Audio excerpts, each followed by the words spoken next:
은혜 받을 하나님의 말씀은 창세기 37장 5절에서부터 11절까지 말씀입니다. 창세기 37장 5절에서부터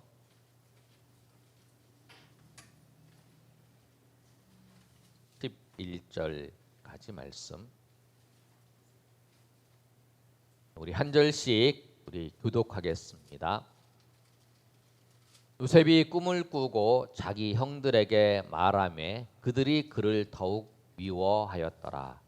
요셉이 그들에게 이르되 청하건대 내가 꾼 꿈을 들으시오. 우리가 밭에서 곡식 단을 묶더니 내 단이 일어서고 당신들의 단은 내 단을 둘러서서 덜하더이다.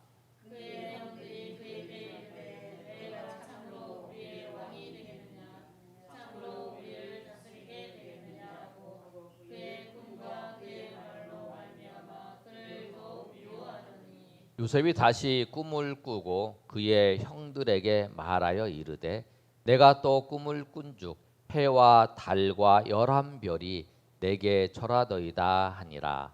그가 그의 꿈을 아버지와 형들에게 말하매 아버지가 그를 꾸짖고 그에게 이르되 내가 꾼 꿈이 무엇이냐, 나와 내 어머니와 내 형들이 참으로 가서 땅에 엎드려 내게 절하겠느냐.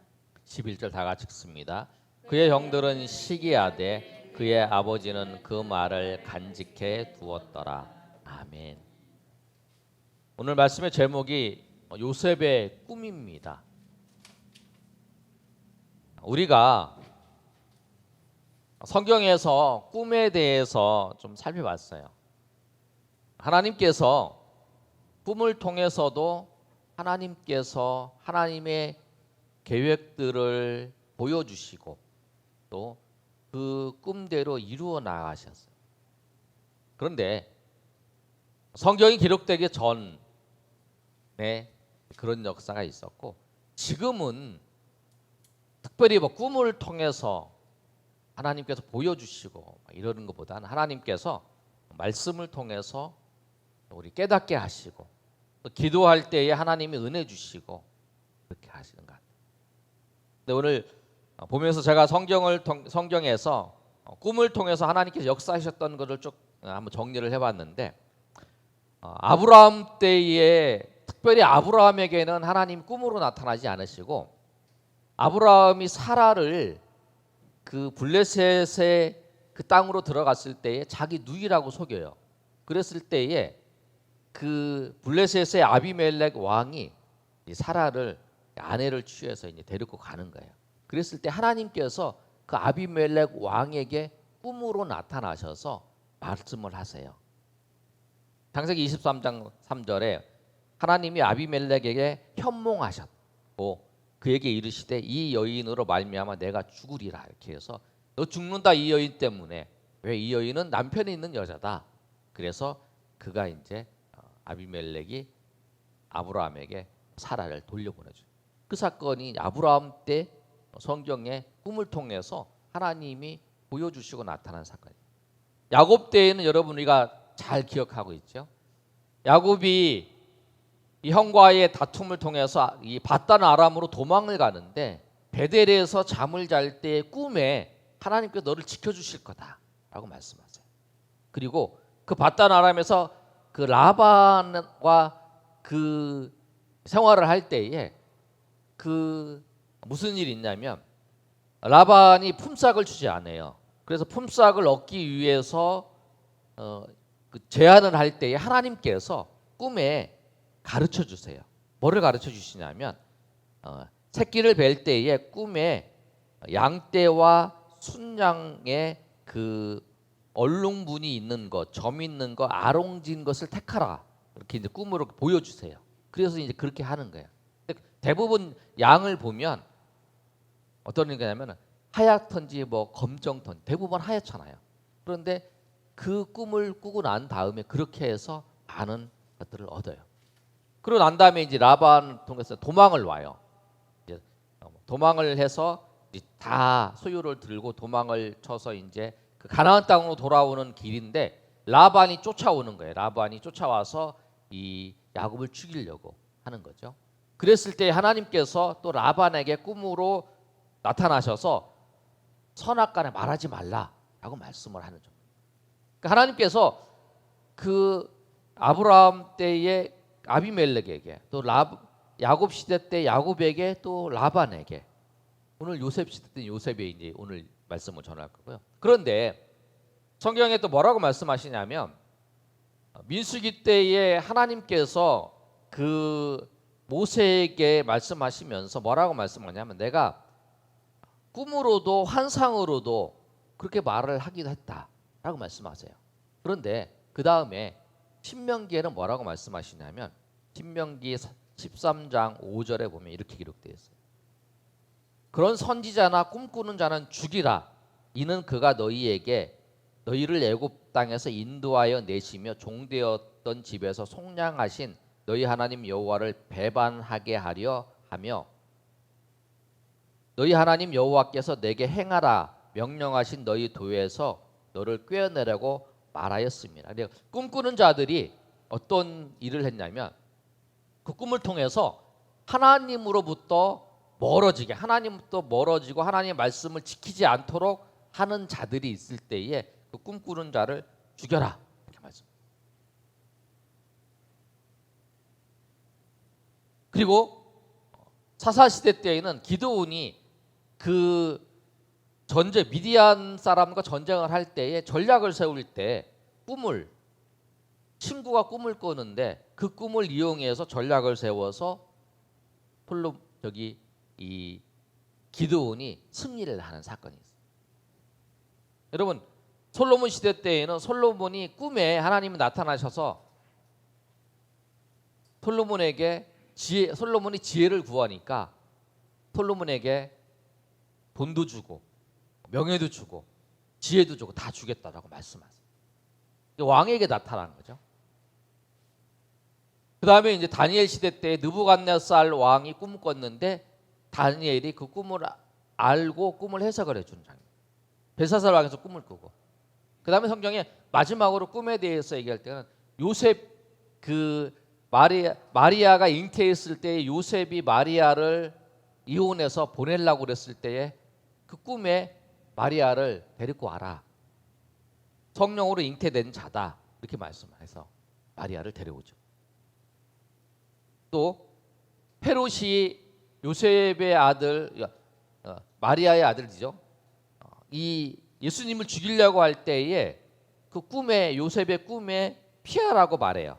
그래서 애굽으로 가요. 그 사건이 있어요. 꿈을 통해서 하나님께서 그 시대에 성경의 시대 때 역사를 하셨어요. 초대 예수님 시대 때까지 꿈을 통해서 역사를 한 장면은 여기까지 나와요. 근데 오늘 말씀을 통해서 우리가 요셉의 꿈에 대해서 살펴보고 지금 이 시대에는 좀 달라요. 이 시대에는 성경이 기록되기 전 시대니까 그전 예전에는 꿈을 통해서 역사할 수도 있지만 지금은 특별히 우리의 삶의 일들을 하나님께서 구체적으로 꿈을 통해서 역사하시지는 않으신 것 같아요. 대부분 말씀을 들을 때 기도할 때에 성령께서 우리 가운데 은혜를 주셔서 인도하시고 그래요. 목사님들도 이렇게 쭉 보시면 뭐 어떤 꿈을 꿨다, 어떤 꿈이 있었다 그런 거에 너무 이렇게 내가 꿈꾸는 것에 대해서 어떤 꿈을 꾼 것에 대해서 그렇게 관심을 가지고 그렇게 생각하죠. 그렇구나 그렇게 생각을 하는 거예요. 그런데 이 시대 때는 안 그렇다는 거죠. 이 시대 때는 하나님께서 꿈을 통해서 역사를 하시다. 지금 시대는 우리가 말씀을 통해서. 근데 우리는 오늘 요셉의 꿈을 통해서 한번 살펴보겠습니다. 하나님은 첫 번째로 하나님은 이루실 것을 미리 보여주세요. 이루어 가실 것을 보여주세요. 우리 한번 읽어보겠습니다. 시작. 하나님은 이루어 가실 것을 보이십니다. 하나님은 이루어 가실 것을 보여주세요. 그러니까 그냥 이루시지 않는다는 거예요. 아모스 3장 7절의 말씀을 보면 주 여호와께서 자기 비밀을 그종 선지자들에게 보이지 아니하시고는 결코 행하지 않으셨다라고 말씀하세요. 하나님께서 그 이루실 것을 말씀을 통해서 가르쳐 주세요. 그리고 그 일을 이루셔요. 예수님께서 우리가 재림하실 것, 재림하실 거, 예수님께서 심판하실 거 우리에게 말씀하셨잖아요. 그리고 그대로 이루어지는 거예요. 성경의 말씀대로 우리에게 말씀하시고 또 이루어 가시는 거죠. 그런데 오늘 이 시대 때에는 요셉에게 그 일을 보여주셨다. 요셉에게 어떤 걸 보여주셨냐면 요셉이 총리가 되는 것이 아니라 여러분이 좀 오늘 요셉에 대한 이야기를 전체적으로 볼 건데 요셉이 꿈을 꾸고 총리가 되는 과정 속에서 하나님께서 어떤 계획을 세우셨냐면 이스라엘 백성들의 야곱의 12아들들을 통해서 한 민족을 하나님께서 아브라함에게 주신 약속을 이루실 것을 계획하셨어요. 그리고 이 가나안이라고는 척박한 땅보다 이 애굽이라고 하는 그 땅이 큰 민족을 이룰 만한 그 땅이라는 거예요. 여러분 척박한 땅에서 많은 사람이 살 수 없잖아요. 황무지 같은 곳에서. 그 땅이 아주 윤택한 땅이 됐을 때 사는 거잖아요. 애굽이 아주 그런 윤택한 땅이었어요. 그래서 그 애굽 땅으로 와서 큰 민족을 이루어서 이제 가나안 땅으로 가는 거죠. 그런데 그 계획 속에서 이들을 애굽으로 하나님께서 인도하셔서 거기서 민족을 이루어서 가나안 땅으로 들어가서 이제 한 민족을 이루어서 약속의 땅을 주시기로 계획한 그 과정 속에서 무슨 일이 있냐면 이 애굽 땅에 7년의 기근과 7년의 풍년과 7년의 기근이 있다라는 거예요.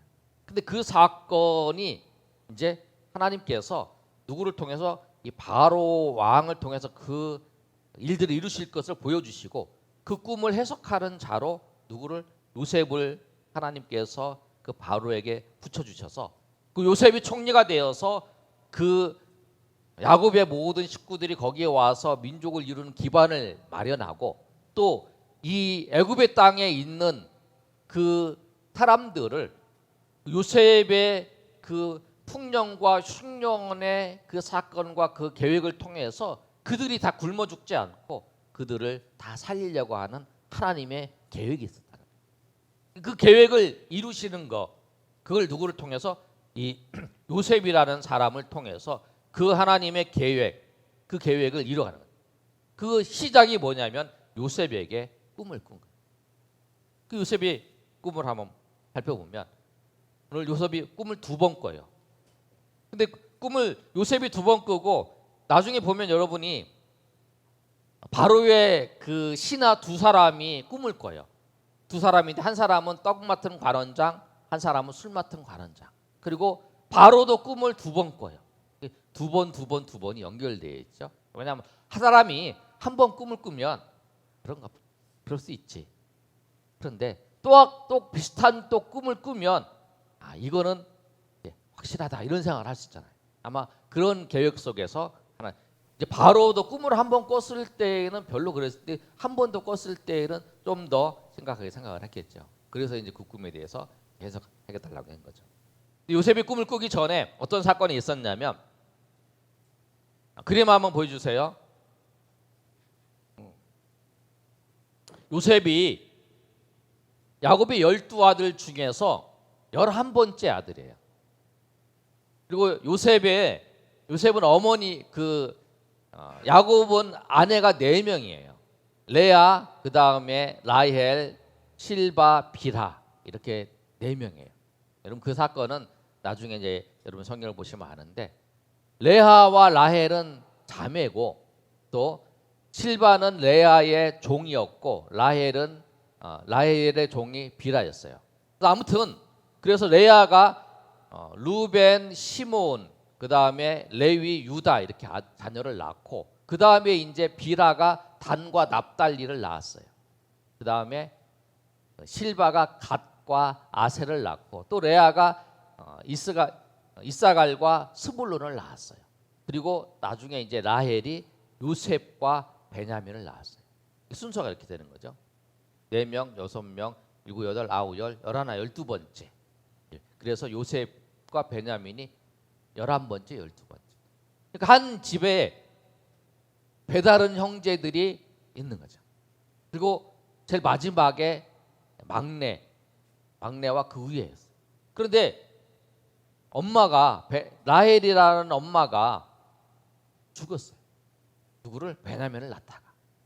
그러니까 이 야곱이 제일 사랑하는 사람이 누구였냐면 라헬이었어요.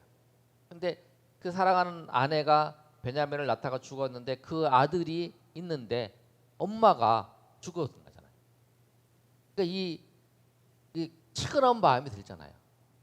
각자가 자기 엄마가 이렇게 자녀들을 살펴주는데 엄마가 없으니까 얼마나 치근해. 그러니까 이제 이 아들에게 무슨 일을 하냐면 아들을 더 사랑하는 마음이 생긴 거예요. 그래서 4절의 말씀을 보면 이렇게 기록되어 있어요. 37장 우리가 4절 말씀, 우리가 읽었던 말씀에 그 위의 말씀에 4절, 5절, 3절, 4절 말씀인데요. 3절에 뭐라고 기록되어 있냐면 요셉은 노년에 얻은 아들이므로 요셉은 이스라엘이 여러 아들들보다 그를 더욱 사랑함으로 그를 위하여 채색 옷을 지었다 그러는 거예요. 그 아들을 위해서 채색 옷을 입혀준 거예요. 채색 옷은 뭐냐면 쉽게 얘기하면 명품 옷을 입혀주는 거예요. 다른 사람들은 다 그냥 기성 편하게 이제 그 가게 가서 사서 입혀줬는데 쉽게 얘기하면 이 아들만 명품 옷을 입혀주는 거예요. 근데 명품 옷을 입혀주니까 이 아버지는 사랑해서 그러는데 다른 사람들은 어떻게 하는 거예요? 기분 나쁘지요. 열받죠. 그래서 미워하게 되는 거죠. 그래서 이제 4절에 그 말씀이에요. 그의 형들이 아버지가 형들보다 그를 더 사랑함을 보고 그를 미워하여 그에게 평안하게 말할 수 없었더라. 말할 수 없어. 말할 수 없다는 거는 그에게 말을 안 한다는 거예요. 아버지한테 사랑을 받는 거예요. 형이면은 또 이해를 해. 형도 좀 이해를 못하죠. 형만 그러냐 그렇게 하는데 형이면 그래도 좀 좀 참아보려고 하겠죠. 근데 동생이에요. 동생. 막내에서 두 번째. 12명 중에 11번째. 근데 아버지가 걔만 명품 사주고 우리는 안 사주는 거예요. 그래서 말도 안 하는 거예요. 말하기가 싫은 거예요. 꼴도 보기 싫은 거예요. 근데 그런 상태에서 하나님께서 꿈을 꾸게 하시죠. 꿈은 여러분 내가 꾸고 싶다고 꾸는 게 아니죠. 하나님께서 꿈을 꾸게 하는데 어떤 꿈을 꾸냐면 두 번의 꿈을 꾸는데 한 번은 곡식단이 있는데 7절에 있는 것처럼 요셉이 이제 꿈꾸고 형들한테 얘기를 해요. 요셉이 그들에게 이르기를 청하되 내 꿈을 들으시오 그래갖고 우리가 밭에서 곡식단을 묶었는데 내 단이 일어나고 당신들의 단이 내 뒤를 쭉 둘러서서 절하더라 이렇게.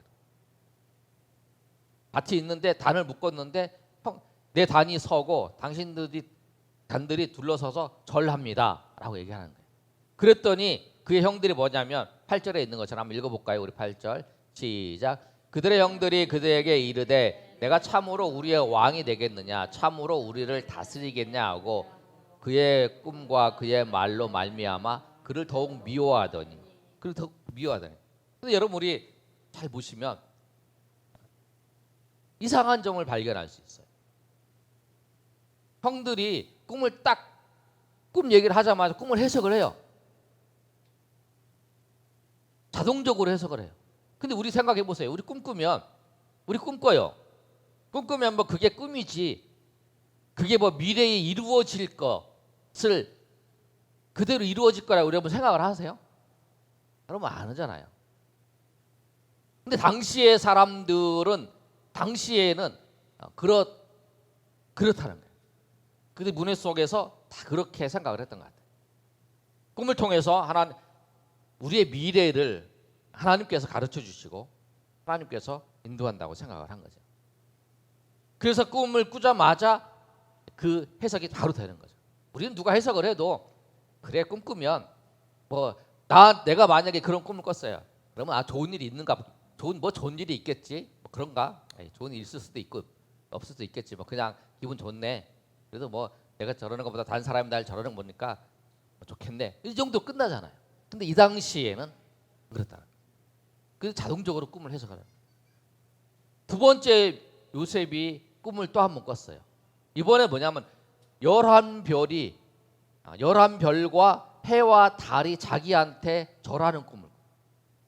그걸 이제 아버지한테 얘기를 하는 거죠. 아버지한테 얘기하니까 또 아버지가 그 꿈을 바로 듣고 바로 해석을 하는 거예요.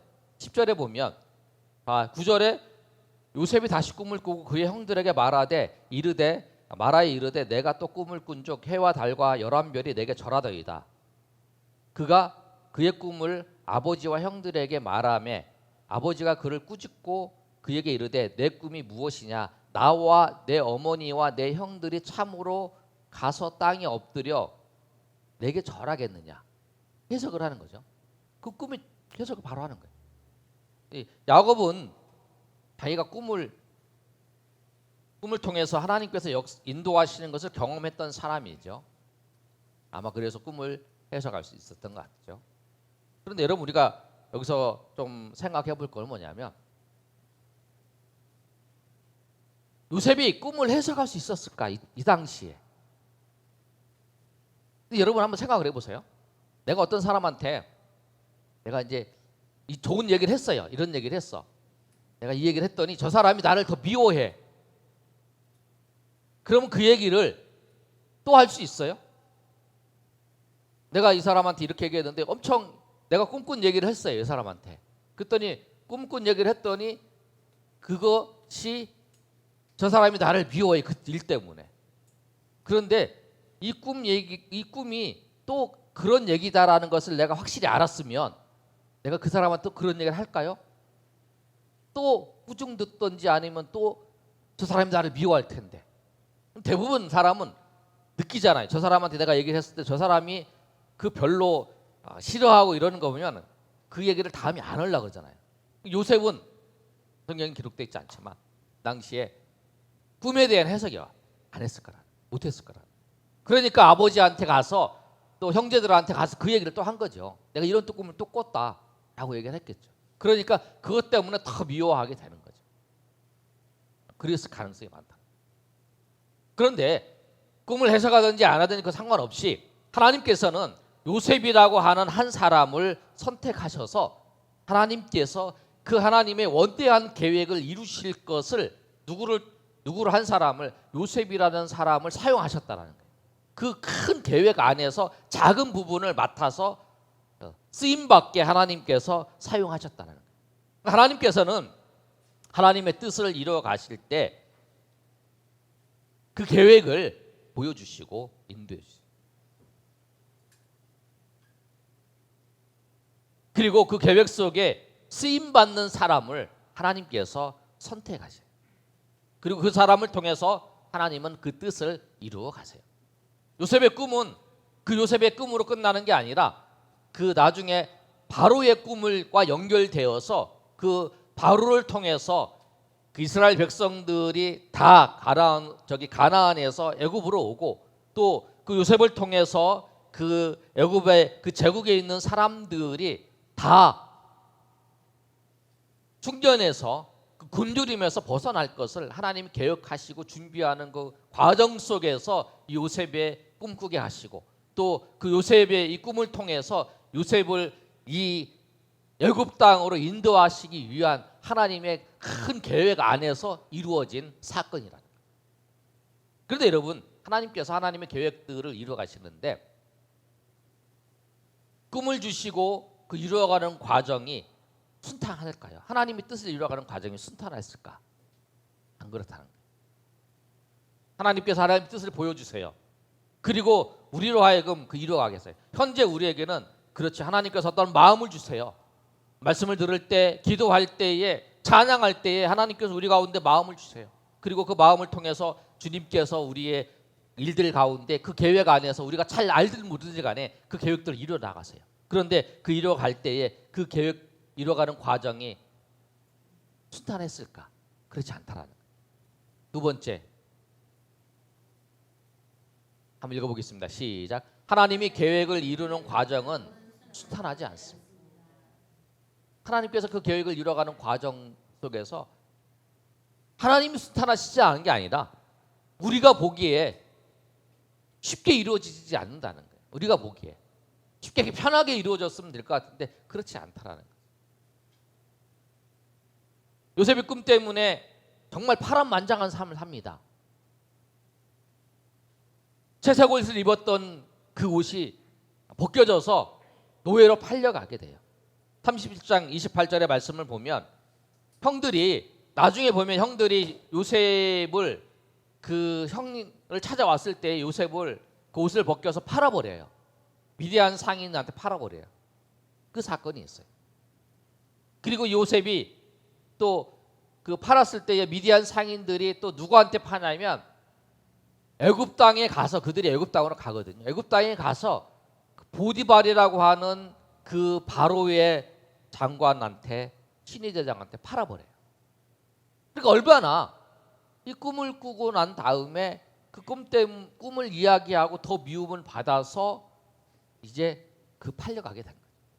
꿈 때문에 더 나락으로 쭉 떨어져 버려요. 그런데 그 나락으로 떨어졌어도 그 속에서 하나님이 돌보심이 있어요.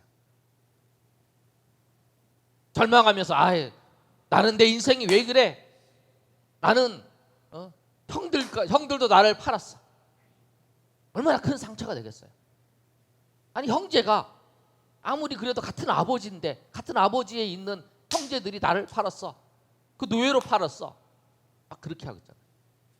그런데 그 속에서도 하나님의 은혜가 있어요. 어떤 은혜냐면 하나님께서 은혜를 베푸셔서 그 보디발의 집에 가정 총무가 되게 하는 거예요. 39장 4절의 말씀을 보면 이렇게 기록되어 있어요. 39장 4절 말씀 보여주세요. 네. 읽어보겠습니다. 시작. 요셉이 그의 주인에게 은혜를 입어 섬김에 그가 가정 총무로 삼고 자기의 소유를 다 그의 손에 위탁하니. 그러니까 이제 그 속에서 하나님께서 이 역사하세요. 39장 2절에 보면 여호와께서 요셉과 함께 하심으로 그 형통한 자가 되어서 라고 말씀하세요. 그 속에서도 하나님 역사를 주시죠. 그래서 보디발에게 그 은혜를 입어서 이 가정 총무가 된 그 집안에 있는 모든 것을 다 관할하는 사람이 됐어요. 그 속에서 관할하는 사람. 그래서 이제 조금 내려갔다가 조금 올라간 거지. 그 상황 속에서도. 그런다고 뭐 많이 올라간 건 아니잖아요. 노예 신분은 변함없어요. 그런데 그러다가 또 요셉이 푹 떨어져 버리는 사건이 있어요. 저 나락으로 툭 떨어지는 사건. 그게 뭐냐면 그 집에 보디발의 아내가 있어요. 아내가 있는데 이 요셉을 유혹을 하는 거예요. 그 당시에 그 애굽이나 뭐 로마나 이런 시대에 그 귀부인들이 미소년들을 그 같이 이제 성놀이게 이렇게 삼는 거죠. 그런 형태로 하는 것처럼 요셉을 그렇게 하는 거예요. 그때 요셉이 그거에 대해 거부를 한 거예요. 나는 할 수 없다. 그러면서 거부를 했더니 이 부인이 화가 나서 요셉이 이제 와서 나는 그럴 수 없다고 옷을 벗어놓고 도망가는데 소리를 지르면서 요셉을 모함을 해서 나를 강간하려고 그랬다라고 하고 이 주인이 왔을 때 얘기해버리는. 그래서 요셉이 모함을 받고 감옥에 들어가게 된 거예요. 그 요셉이 생각할 때 있는 거예요. 내가 정말 하나님의 말씀대로 내가 죄짓지 않고 살려고 했는데 그러다 보니까 오히려 더 감옥까지 가는 거예요. 감옥에 가요. 그래서 그런 생각을 할까요? 속으로. 내가 이렇게 열심히 살고 내가 열심히 정말 믿음대로 살려고 그러고 내가 정말 열심히 착하게 살려고 그랬는데 이 감옥, 그리고 내가 그렇게 수고했는데 나의 결국은 이 감옥이냐, 그렇게 생각할 수 있다. 그런데 요셉은 그렇지 않았다. 그곳에서도 열심히 섬겼죠. 그래서 그곳에서도 그 간수장의 은혜를 입었어요. 그래서 39장 21절의 말씀을 보면 이렇게 되어 있어요. 감옥 간수당에게 들어갔을 때에 어떻게 됐냐면 39장 21절 말씀 보여주세요. 시작. 여호와께서 요셉과 함께 하심에 그에게 인자를 더하사 간수장에게 은혜를 받게 하심에. 22절. 간수장이 옥중 죄수에 다 요셉의 손에 맡김으로 그 재반 사물을 요셉이 처리하고 간수장은 그의 손에 맡긴 것을 무엇이든지 살펴보지 아니하였으니 이는 여호와께서 요셉과 함께 하심이라. 여호와께서 그를 범사에 형통하게 하셨다. 그러니까 이제 그 안에 들어가서도 잘 섬기니까 이 은혜를 입은 거죠. 뭐 은혜를 입었다고 해서 풀려난 게 아니잖아요. 그냥 감옥에 있는 게 그대로 죄수예요. 그런데 그 안에서도 그렇게 하는 거죠. 그리고 나중에 이제 거기서 꿈과 관련된 사람, 간수장 두 사람을 만나요. 관원장 두 사람을 만나는데 그 죄수로 온 사람이죠. 떡 맡은 관원장과 그 다음에 술 맡은 관원장. 그래서 이들이 꿈을 꾸는 거예요. 꿈을 꾸고 난 다음에 근심하고 있을 때에 막 근심하고 있으니까 요셉이 그 꿈을 해석을 해주는 거예요. 술 맡은 관원장이 포도나무 가지가 있어서 그 가지 열매를 맺어서 바로에게 바치는 꿈을 꾸는 거예요. 그래서 그 꿈을 얘기하니까 요셉이 그거는 당신이 3일 후에 그 복권되는 것이다. 당신이 회복되는 것이라고 얘기를 해줘요. 그랬더니 그 좋은 소식을 듣고 이제는 떡 맡은 관원장이 얘기를 하는 거예요. 나도 꿈을 꿨다. 나는 꿈을 꿨는데 내가 떡을 해가지고 있는데 그 떡을 이 머리에 있는데 그 머리에 새들이 와서 먹더라. 그렇게 얘기를 하는 거예요. 그랬더니 요셉이 얘기를 하는 거예요. 당신은 3일 후에 당신은 처형을 당할 것이다. 죽임을 당할 것이다. 당신의 살을 이 새들이 먹는 것이다. 라고 얘기를 해줘요. 그대로 되는 거예요. 그리고 난 다음에 이제 이 사람들이 이제 그 바로한테 갔더니 이제 술 맡은 관원장이 들어갈 때에 이 요셉이 얘기하는 거예요. 나를 기억해 달라. 나를 풀려날 수 있다. 나는 억울하다. 나를 조치를 해달라. 그랬는데 가서 이 술 맡은 관원장이 잊어버리는 거예요. 그리고 2년이 지났고 이제 그 다음에 바로가 꿈을 꾸고 난 다음에 그 꿈 때문에 요셉을 생각을 하는 거예요. 꿈을 해석해줬지? 해석할 사람이 누구 있나? 아 맞아, 내가 감옥에 있을 때 그 꿈을 해석한 청년이 있었지. 그 청년이 나한테 소개를 시켜주는 거예요. 그 과정이에요. 여러분 잘 보시면 하나님께서 그 계획을 이루어 가시는 과정이 순탄하지 않다는 거예요. 우리에게 있어서. 그런데 순탄하지 않은데 그 과정 속에서 하나님은 어떤 사람을 쓰시냐면 믿음의 사람을 쓰세요. 세 번째로 우리가 하나님이 그 이루실 때까지 우리가 어떻게 살아야 되냐? 믿음으로 살아야 돼요. 한번 읽어볼까요? 시작. 하나님께서 이루실 때까지 믿음으로 살아야 합니다. 우리 믿음으로 살아. 하나님께서 여러분에게 꿈을 주셨어요. 여러분에게 어떤 내가 하나님의 나라를 위해서 하나님의 영광을 위해서 내가 어떤 일을 해야겠다. 그 꿈을 그 마음을 주셨어요. 그럼 그걸 이루는 과정은 쉽지가 않다. 하나님의 원대한 계획 속에서 여러분이 그렇게 쓰임 받을 수 있도록 하는 그 왜 이 마음을 주셨는지도 몰라요. 어쩌면 우리가 그 일이 다 진행되고 난 다음에 맞아, 하나님이 이런 계획이 있어서 나에게 이런 마음을 갖게 하셨구나. 그리고 나에게 이렇게 하려고 하셨구나라고 하는 것을 우리가 어떤 경우에는 대부분의 경우에는 그런 것 같아요. 제 경험에 대부분의 경우에는 나중에 알게 되는 것 같아요. 아 맞아, 하나님이 이런 계획이 있으셔서 이렇게. 우리는 요셉의 이야기를 다 알고 있으니까 우리는 충분히 우리 생각할 수 있지만 요셉이 처음에 꿈꿨을 때는 하나님이 이렇게 이 모든 것을 이루어 가실 것에 대해서 몰랐다는 거죠. 그런데 그 몰랐더라도 그 과정 속에서 우리가 어떻게 살아야 되냐면 믿음으로 살아요. 믿음으로 산다는 건 뭐냐면 항상 하나님을 의식하며 살아가는 거예요. 죄를 짓지 아니하고 하나님을 의식하면서 이루실 때까지 이렇게 살아가는 거예요. 창세기 39장 9절에 요셉이 그 보디발의 아내가 유혹할 때에 그 고백을 합니다. 뭐라고 고백을 하냐면 이렇게 고백을 해요. 한번 읽어볼까요? 시작. 이 집에는 나보다 큰 이가 없으며 주인이 아무것도 내게 금하지 아니하였어도 금한 것은 당신뿐인 당신은 그의 아내입니다. 그런즉 내가 어찌 큰 악을 행하여 하나님께 죄를 지리까? 하나님께 죄를 지리까? 보디발의 아내하고 나밖에 지금 없어요. 아무도 없어요. 사람도 아무도 없어. 그리고 이걸 거부하면 몇 번 거부했기 때문에 이 거부하면 미움을 받을 수 있고 어떤 해를 당할 수 있어요. 그러나 내가 이 일 때문에 해를 당할지라도 나는 하나님 앞에 죄를 지을 수 없다라고 하는. 하나님 앞에 내가 오늘도 하나님 앞에 살아가고 있다는 거. 내가 하나님 앞에 사는 존재라고 하는 사실. 그 사실을. 그리고 이것 때문에 내가 어떤 어려움이 닥칠 거라는 것을 어렴풋이 알지요. 그렇지만 내가 하나님 앞에 죄를 짓다 하나님 앞에 살아간다라고 하는 그 믿음을 가지고 살아가는 거, 이 믿음을 지키는 거.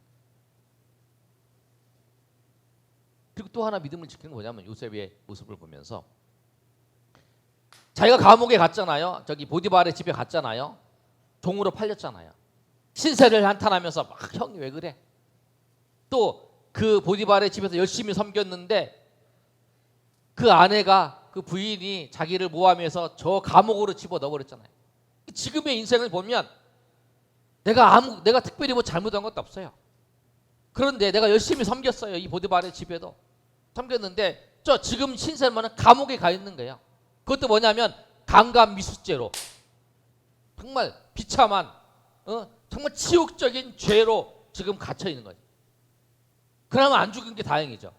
그런데 그런 모습을 보면서 맞아, 내가 사람들한테 잘 섬기고 내가 정말 뜻대로 하나님의 뜻대로 살려고 하고 내가 그렇게 살려고 했어도 정말 내 결국은 이거다 라고 생각하면서 절망하면서 아유 정말 사람을 믿을 게 못돼, 정말 이렇게 열심히 살아도 이렇게밖에 안 되는 거 보면 내가 어떻게 살아야 되는지 뭐 이렇게 절망하면서 살지 않았다는 거예요. 그 상황 속에서 내가 강간미수죄라고 하는 그런 사람으로 낙인 찍혀 있을지라도 그 환경 속에서 최선을 다하면서 충성스럽게 그 섬겼다라. 믿음의 사람은 뭐냐면 내가 어떤 처지에 놓여져 있든지 내가 어떤 처지에 어떤 상황에 놓여졌든지 상관없이 그 상황 속에서 정말 하나님을 바라보면서 충성스럽게 그 일을 감당하는 사람이 믿음의 사람이라는 거예요. 안 돼. 내가 사람 믿어봐도 안 돼. 내가 저 사람 이렇게 해봤자 소용없어. 저 인간 해봤자 소용없어. 그게 아니라 그 상황 속에 놓여져 있을지라도 내가 배신을 당하고 내가 고통을 당해도 내가 어려움을 당해도 그 상황 속에서 절망하지 않고 남을 비판하지 않고 남을 욕하지 않고 내가 하나님을 바라보면서 변함없이 충성되이 섬기는 그 모습이 믿음의 사람이다. 아멘. 여러분 그게 믿음의 사람. 요셉이 그랬다는 거예요. 또 하나 요셉이 낙심하지 않았다는 거예요. 절망하지 않았다는 거예요. 그가 2년 동안 그 술마사 관원장이 복귀하면서 자기를 알아주지도 않아요. 부르지도 않아요. 그리고 자기는 저 감옥 속에 있으면서 변함없이 그 감옥에 죄수로 있는 상황이죠. 그 속에서도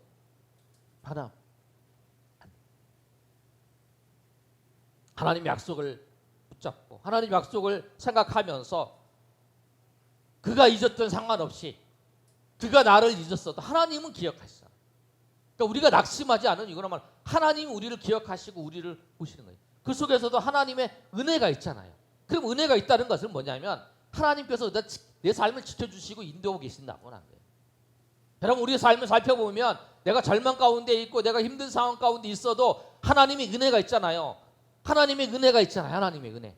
그 하나님의 은혜가 있다는 건 뭐냐면 오늘 성경의 말씀은 요셉이 그곳에 있을지라도 요셉이 지금 노예로 끌려갔을지라도 요셉이 지금 감옥에 있을지라도 요셉이 낙심하지 않은 그거라는 거예요. 예배 시간에 전화 오면 받지 마시고 다음부터는 끊으세요. 알았죠? 그렇다는 거예요. 꼭 기억하시오. 그래서 오늘 말씀처럼 말씀을 정리합니다. 하나님은 하나님의 뜻을 하나님의 사람들에게 보여주십니다. 그러나 그 뜻을 이루어가는 과정 속에 정말 인생의 롤러코스터 같이 떨어지고 올라가고 떨어지고 합니다. 계속 떨어지는 그 난락 속에 들어갈 수도 있어요. 그러나 그 계획, 그것은 뭐냐면 하나님이 계획했다. 여러분 결국에는 이렇게 살펴보니까 요셉이 그 감옥에 갔어야만이 그 술 맡은 관원장을 만날 수 있었다는 거예요. 어떻게 보면 어쩌면 하나님께서 요셉을 통해서 그 야곱의 그 식구들을 가나안 땅에서 애굽 땅으로 데려오기 위해서, 그리고 또 이 애굽에 있는 사람들, 애굽의 그 주변에 있는 사람들을 통해서 구원받잖아요. 하나님께서 그 기근에서 구원하시기 위해서 요셉의 정책을 통해서 구원받잖아요. 그런데 그 요셉을 애굽의 총리로 세우기 위해서 하나님께서 하셨던 게 뭐냐면 그를 어디까지, 저기 감옥에까지 들어가게 하신. 그래서 그 감옥에서 술 맡은 관원장을 만나서 추천을 받아서, 그래서 그 바로의 꿈을 통해서 그것을 이루어가는 과정, 그 과정이죠. 그 모든 하나님의 은혜 가운데에서 그 만약에 요셉이 감옥에 가지 않았다라면 술 맡은 관원장도 못 만났을 거라. 그렇게 보면 하나님의 모든 계획 속에서 이루어졌다라고 하는 거예요. 그래서 우리가 어떤 상황과 어떤 여건과 환경에 지금의 상황이 우리가